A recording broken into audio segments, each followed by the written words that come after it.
I'm Christian, and welcome to the Jamoir Leadership Podcast, a show where we talk about effective collaboration, influence, and leadership in an increasingly complex world. My interview partner is Dr. Dirk Schlimm. Dirk is an international leadership expert and the author of Influencing Powerful People. The purpose of this podcast is to share ideas and stimulate discussion, and it does not constitute professional advice of any kind. If such advice is needed, the services of a competent professional should be sought. The speakers, host, and Jamoir International Incorporated are not to be held responsible for any use, misuse, or reuse of the content. Enjoy the show. Hello, everyone. Welcome back to the Jamoir Leadership Podcast. So glad that you can join us. We don't say this here often, but I just want to start today's episode by thanking all of you for listening. We really wouldn't be what we are as a podcast, as a show here without our listeners and the feedback that we get and the conversations that we start. But as we say that, I just want to encourage all of you, if you enjoy the podcast, if you enjoyed the show, leave a like on YouTube, or if you're listening on a podcast catching app, please give us a 5-star review. Those ratings and anytime you share it really helps us grow as a podcast and gives us more interaction, gives us more engagement, and certainly gives us more inspiration for future episode ideas. But we'll leave that up to you. We're glad that you're here and we want to get started today. And to start our discussion, we want to talk about some recent high-profile drama in American politics, specifically the election of the Speaker of the House of Representatives. On January 7th, after 4 days of voting and 15 ballots, Representative Kevin McCarthy, a California Republican, finally clinched the speakership.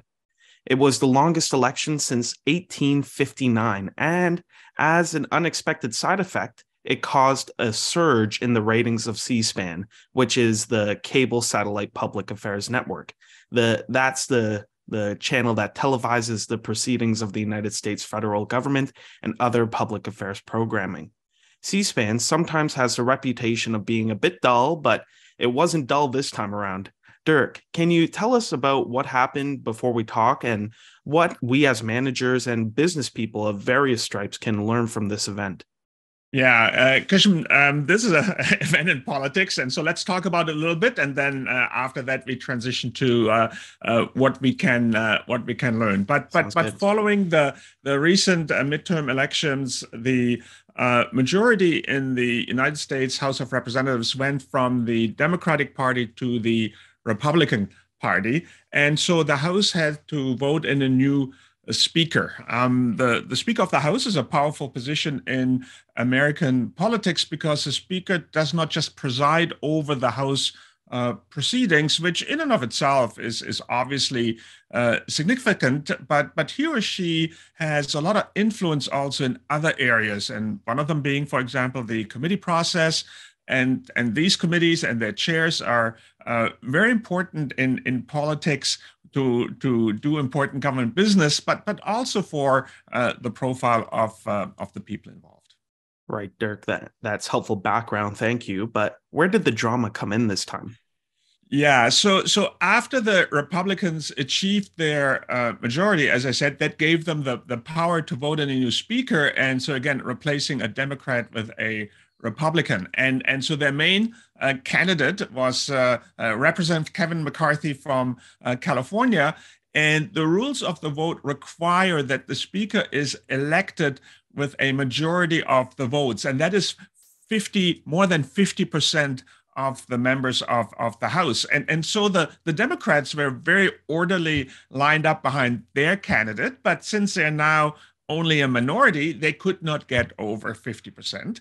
The Republicans, of course, could get a majority, but a number of them decided to vote against Mr. McCarthy or abstain. And even though that was only a small group, initially those were 20 out of 222 Republicans in the House, but given the narrow Republican majority, it was not enough. And so, or it was enough. Those 20 votes were enough to prevent Mr. McCarthy from getting elected as Speaker. I see. Very interesting. So, what happened from there? Well, what happened next was that there were repeated votes that were all inconclusive. That's why we had so many, and so Mr. McCarthy started to negotiate with the holdouts to win them over, and this was a frustrating affair, of course, since these people were, we have to say it, they were in obstruction mode. For a variety of political and maybe personal reasons, so we're told anyway. We leave some articles on this down below, but clearly it's not like they had a viable alternative for a different speaker that they could have voted in. Right. And I guess that Mr. McCarthy was sort of stuck with them and probably didn't want to negotiate with the Democrats. Well, yes, exactly. And now it would have been a theoretical possibility to win over some Democrats and get the majority that way. But these days, no Republican wants to be seen by their constituents as negotiating with Democrats. That's kind of the state of American politics. At least not on something like this. There are, of course, bipartisan initiatives in the House, but on something like this, the voting in of the new speaker, each party kind of stayed among themselves, so to speak. Right. So in this case, it was get those fellow Republicans or nobody at all. So which left it that this small minority of Republicans held all the cards, so to speak. Yes, they absolutely did. Right, Dirk. So back to the drama now. What happened from here? Yeah, back to the drama. So over time, Mr. McCarthy and his allies were able to whittle down the dissenters and get closer to their majority, but still they weren't able to get it over the line. And one of the chief holdouts was Representative Matt Gaetz, and he's a Republican from Florida. And after one of the many votes, there was an exchange between Mr. McCarthy, again, the main Republican candidate, and Mr. Gaetz on the House floor, and all to be watched on C-SPAN. And at the end of the exchange, the camera shows Representative Mike Rogers, a Republican from Alabama, approach Mr. Gaetz and angrily confront him, and then actually getting ready to physically come to blows with him. And then he is again physically restrained by Representative Richard Hudson, a Republican from North Carolina. And then watching all of this on C-SPAN is actually quite stunning. Quite the drama indeed, Dirk. And I saw some memes that came out of the C-SPAN recording there. But what happened next from that point? Well, after that, now everybody calms down a bit, and then in the end, Kevin McCarthy does manage to get the votes, and now he actually is the speaker of the House. Okay, so our Republican friends in the States did get a happy ending, and just thinking that wow, that is some serious drama that we don't often see in American politics, and just thinking about it, I can understand based on the situation you described, Dirk, why tempers would flare. But Mr. Rogers in this story, why did he get so angry? Yeah, so and Christian, you're right. So even though American politics can have a lot of drama, but this kind of physical drama, we used to see this in parliaments in other countries. So we haven't really seen that in the House of Representatives. But yeah, why did he get so angry? And there has been some speculation around this. So I don't. Well, there are some people who will know for sure. I just don't. But the general point here is that, of course, Mr. Gaetz and his group, they were obstructing the process, and they were putting disunity in the Republican Party on public display. So that kind of was upsetting. And beyond that, there has been speculation that Mr. Gaetz might have been asking to become the chair of a committee in return for falling into line, and that might have just been the committee that Mr. Rogers was supposed to chair. So that might have been a part of it. But again, this is speculation, and I can't really tell you for sure here. Right, but speculation indeed. But I think we can get a sense of where the drama might lie here and why tempers definitely got to the levels they did. So, Dirk, now before we get to what we can learn from this situation, how are Mr. Gaetz and Mr. Rogers getting along now? Have they patched things up as far as we can tell? Yeah, so Mr. Rogers has apologized to Mr. Gaetz for losing his temper, and Mr. Gaetz has responded that he and Mr. Rogers are having a productive working relationship. Mr. Rogers has now been appointed the chair of the House Armed Services Committee, and Mr. Gaetz is a member of the committee. Okay, so it sounds like in this case for the Republicans in the House there that things are working out now.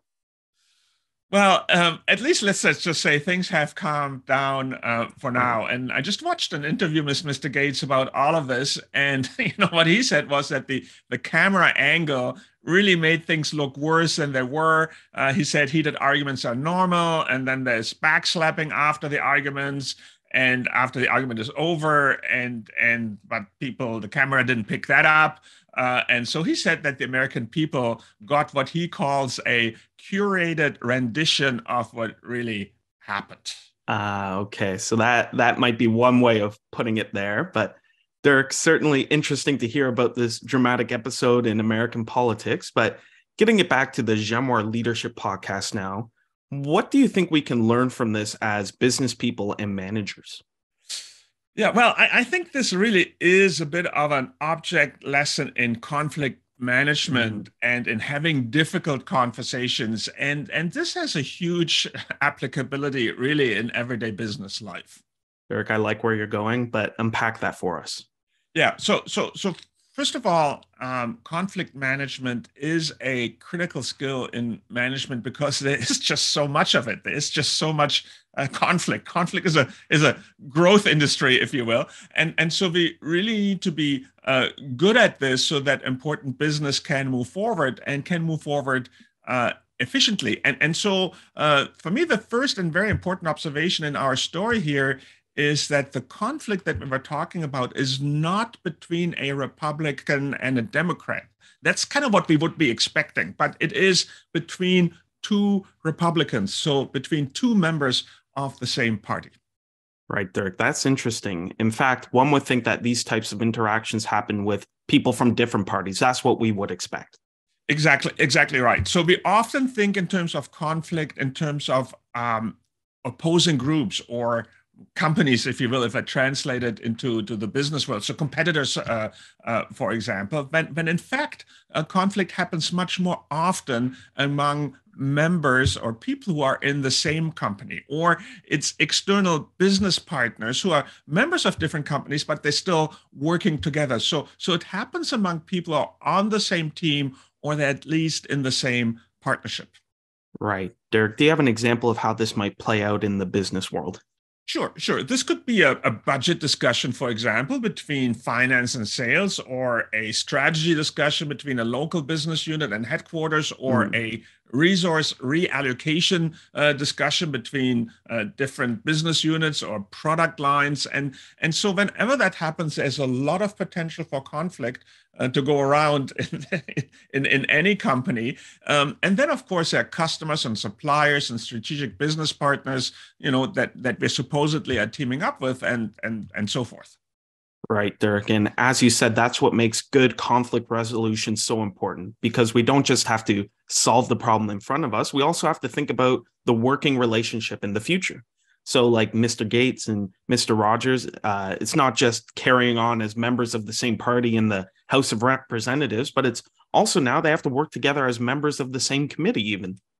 Yeah, and Christian, that's it exactly. Because even though, again, they're now saying they have a productive working relationship, one can't just help but wonder how productive it really is. There always is the possibility that after an interaction like this, one of the two feels that they were poorly treated, or maybe they will want to try and return the favor, so to speak, when the tables are turned.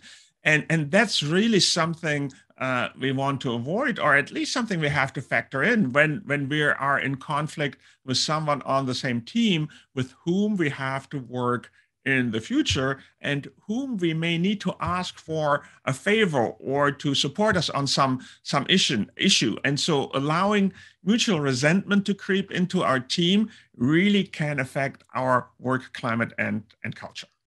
Okay, Dirk, I think we got it here. Our first point is that much, if not most, of conflict happens with people on the same team, people in the same company or business partners with whom we need to collaborate, and we need to keep that relationship in mind. Building on that, what's a next point that we can take away from this situation? Yeah, there is a saying, it's not personal, just business, which would suggest that business is not an emotional affair. But the same way Mr. Rogers got very upset with Mr. Gaetz to the point again that he literally and physically wanted to go after him, we also can get very upset with people in our company or people on our team or with a business partner. This could be over a favorite project that we're really invested in, and that's now on the chopping block, or a fight over resources and the importance of our departments vis-a-vis other departments. And does what we do matter as much as what other people do, or does it still matter in the future?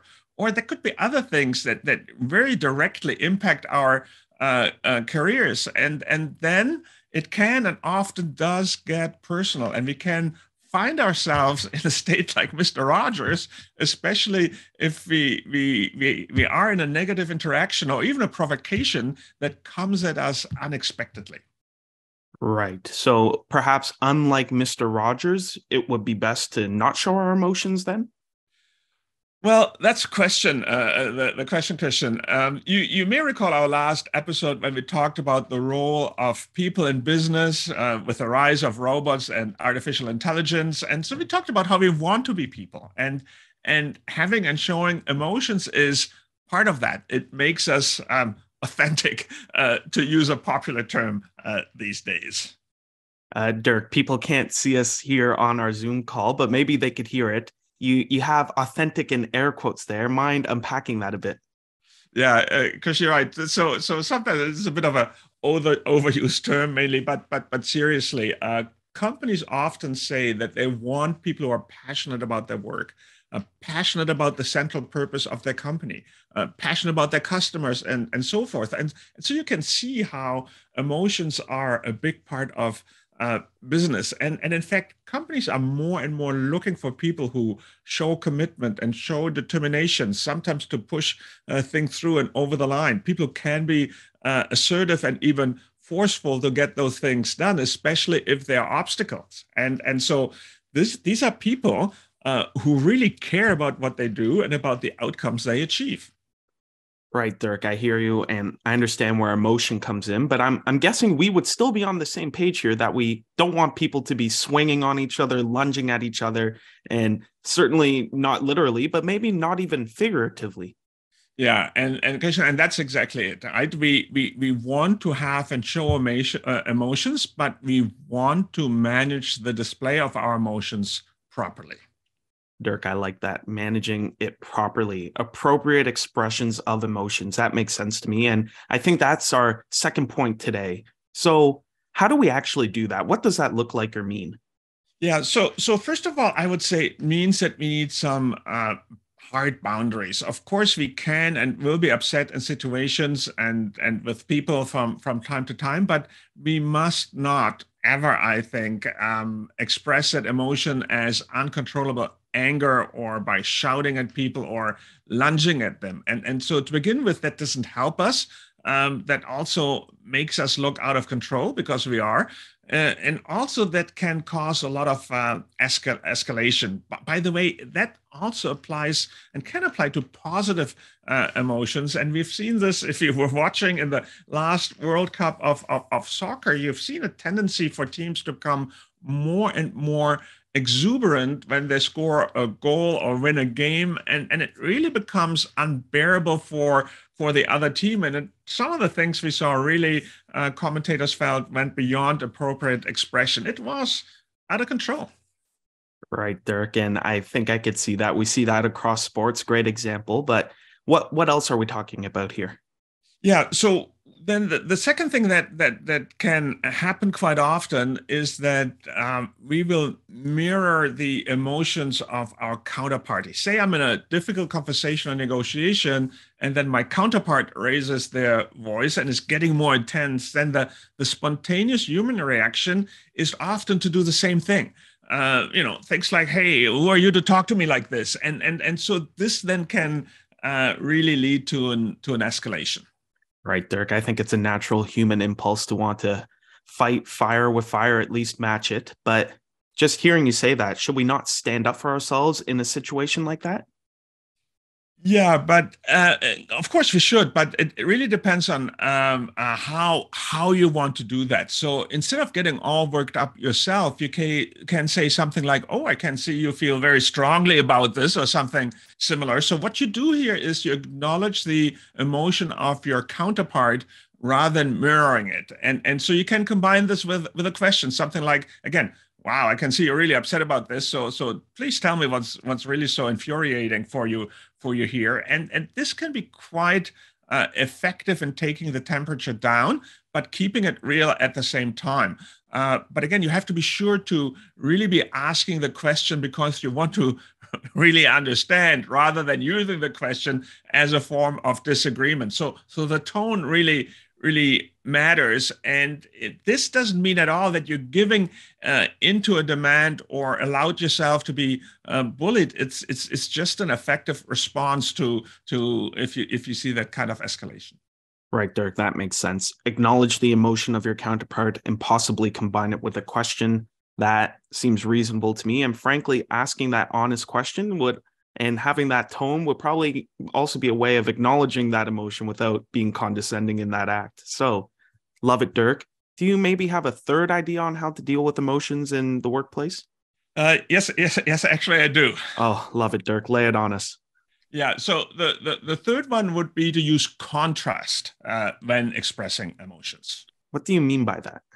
Well, when it comes to managing our emotions in business, we want to be guided by what makes us effective, by what helps us achieve what we want to achieve. And on balance, in my experience, it's most effective to be and stay calm or relatively calm, even if the situation is starting to heat up. And so we would make a stronger display of emotions, ranging from annoyance to outrage. We would make that more the exception than the rule. Okay, more the exception than the rule, noting that. But Dirk, can you maybe unpack that? That sounds important. Yeah. So it all has to do with the reputation you want to cultivate. It is not helpful to have a reputation for being irritable and resentful. And the reason is that if you're normally reasonable, calm, and even keeled, and in fact have a reputation for being calm and even keeled, then people will take notice when you get upset and express your emotions in a stronger way. So they realize you're not calm because you're timid or faint-hearted, but because you're open to ideas and collaborative. But when the situation calls for it, you can show your assertiveness, you can show your strengths of conviction, and you can even show your forcefulness. So you let the situation and your judgment control your reaction, not the emotions or the reactions of your counterpart.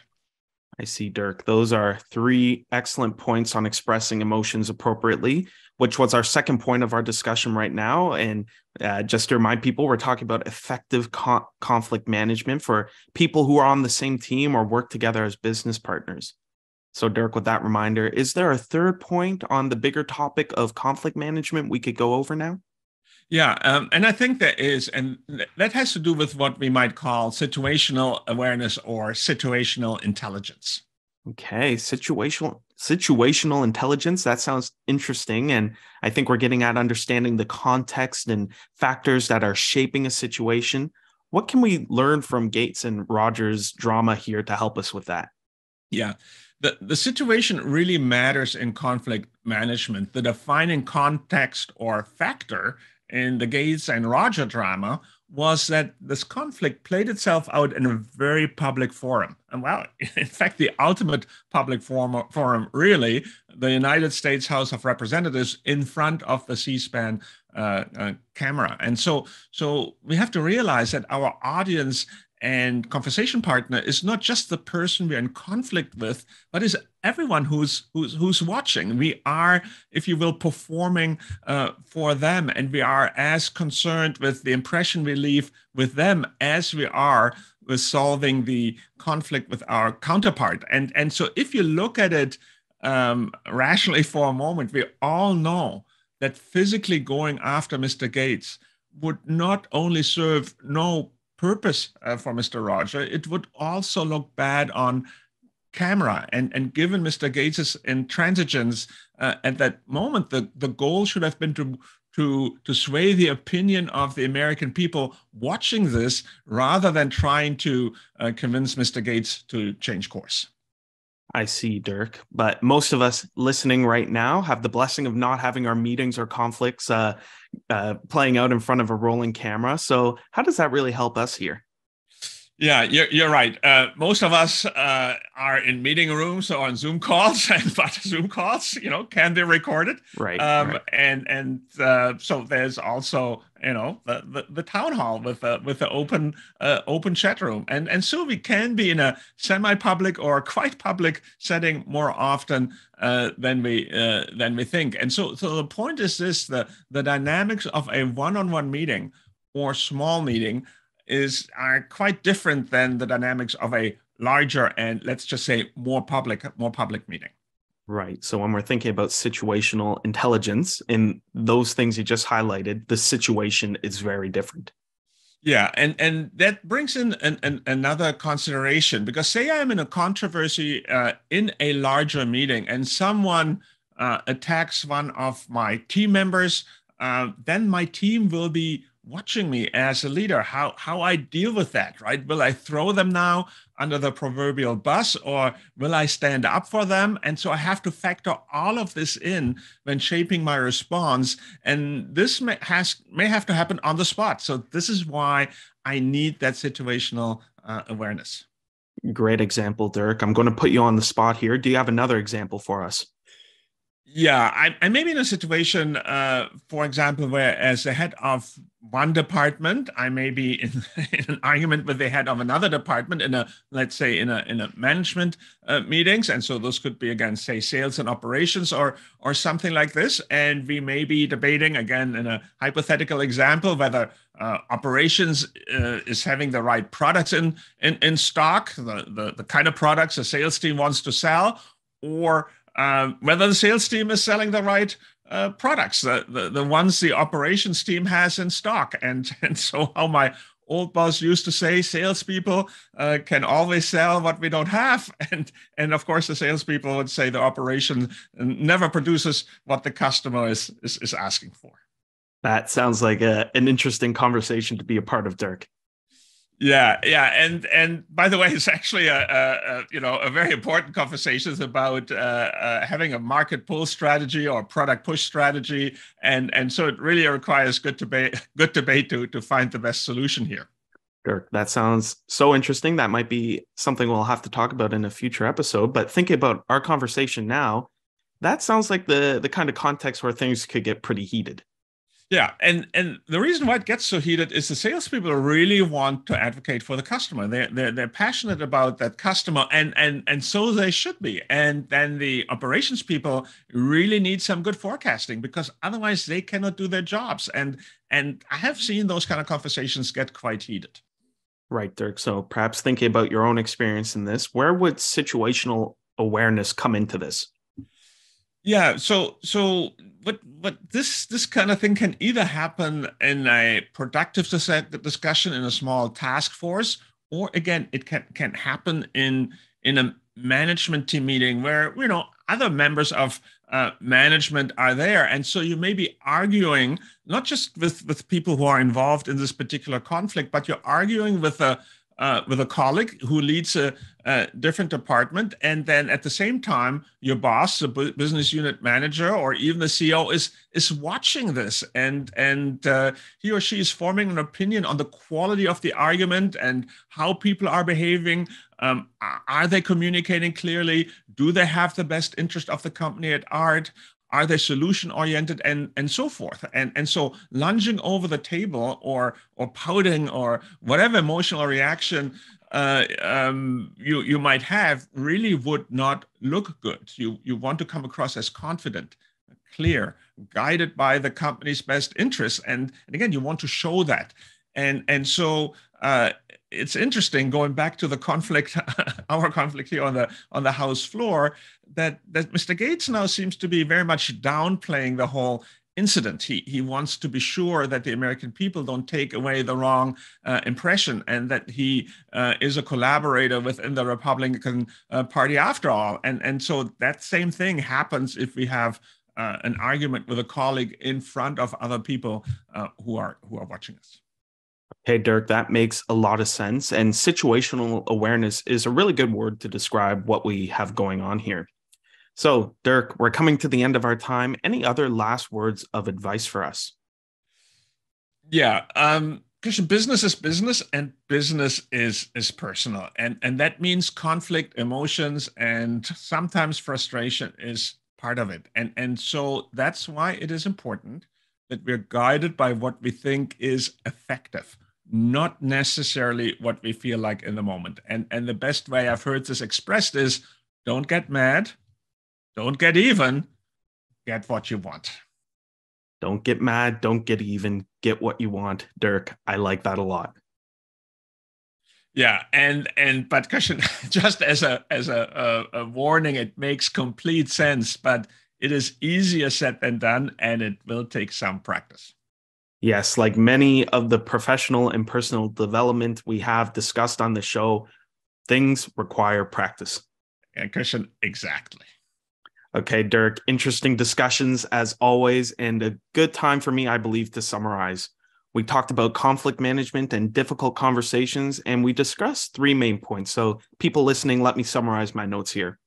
Firstly, conflict is a normal part of business, and we must expect it, and I think be good at solving it. More often, conflict happens with people on the same team or business partners working together. So we must keep the future of the relationship in our mind. The second point I have here is that we must remember and must know that business is personal. We must learn how to manage our emotions. That doesn't mean we suppress our emotions, but it means we must be guided by what is effective, by what really helps us, not by our feelings in the heat of the moment. This includes expressing emotions appropriately, acknowledging that emotion of your counterparts, and asking questions in response, and perhaps using contrast. That is a reputation that would help us gain a sense of being calm and collected, and reserve a stronger display of emotion for when it really counts. And finally, as a third point, I think we must be aware of our situations. Who is watching our exchange, and what message do we convey to them by our behavior and a handling of a situation? Dirk, I'm sure there are many other things that we can do and talk about, but those are the three takeaways that I got here. Does that sound about right? Yeah, Christian, you're right, and in some way you're also right that we have just scratched the surface. So there are things like intercultural aspects, dealing with certain personalities and power dynamics. But I think those three things you have summarized for us are a really good starting point. And so thanks for your summary as always. It's really helpful.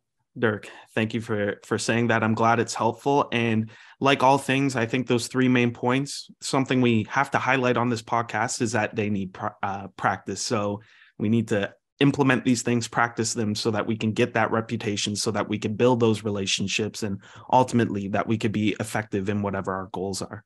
But as we said, we are coming to the end, and now we're at the time when that's all the time that we have.